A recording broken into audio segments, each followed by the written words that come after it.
So efforts are doubling to reaffirm restrictions in the hotspot local government areas of Canterbury-Bankstown, Fairfield and Liverpool. The rules have just not been followed. The Canterbury-Bankstown Mayor is Khal Asfour and he joins me right now. Mayor, thank you very much for your time. Why isn't the message to stay at home getting across in your area, do you think? Well, I think it's a problem across Sydney and the Illawarra where there's been a level of complacency that's slipped into the community. We saw that with images on the news of Bondi over the weekend. We saw that with the St George Dragons players in Shell Harbour on Saturday as well. I think there's a level of complacency a lot amongst the community Sydney-wide, and it's not just Canterbury-Bankstown. You don't think that you have a particular problem because you've got a very large percentage of your local government area that, one, don't speak English quite well, and those messages may not have got across? Chris, we've been going through this pandemic for 18 months. I mean, the messages surely have gotten across by now to every single resident living in my local government area and across Sydney.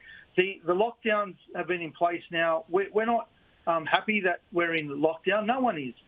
Businesses are hurting, communities are hurting. But the reality is we have to follow the health advice. We have to follow what the Premier says. She makes the rules, and we've got to make sure that we follow it. And the majority of people in Canterbury-Bankstown are doing the right thing. OK, but some are not. What happens if she turns around in a week's time and puts you in a harder lockdown where you literally can't leave your house and can't leave the area?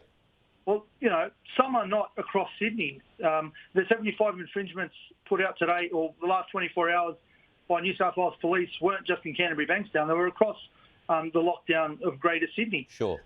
You know, if it's going to get harder, or if the measures are going to be stricter, then, you know, I think the Premier and the Dr. Kerry, Chant, the Chief Health Officer, need to really consider, you know, how the numbers spike over the next little while, because my community doesn't want to see that happen. We don't want to be in lockdown for any longer than we have to.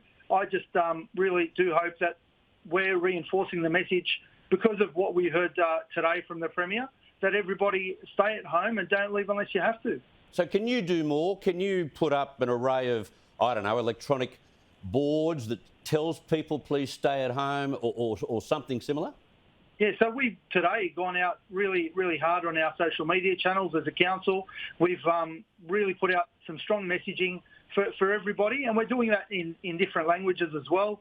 We've spoken today again to Multicultural New South Wales to convene an online meeting with community leaders on Monday. That's right. Happening on Monday, to again have Dr. Chant or her representative there to discuss the importance of staying at home and what it really means, not only for our community and families in our community, but for all of Sydney. Because this virus isn't just you know, here in Canterbury-Bankstown. It's across Sydney. It's travelled from the eastern suburbs down to the Illawarra.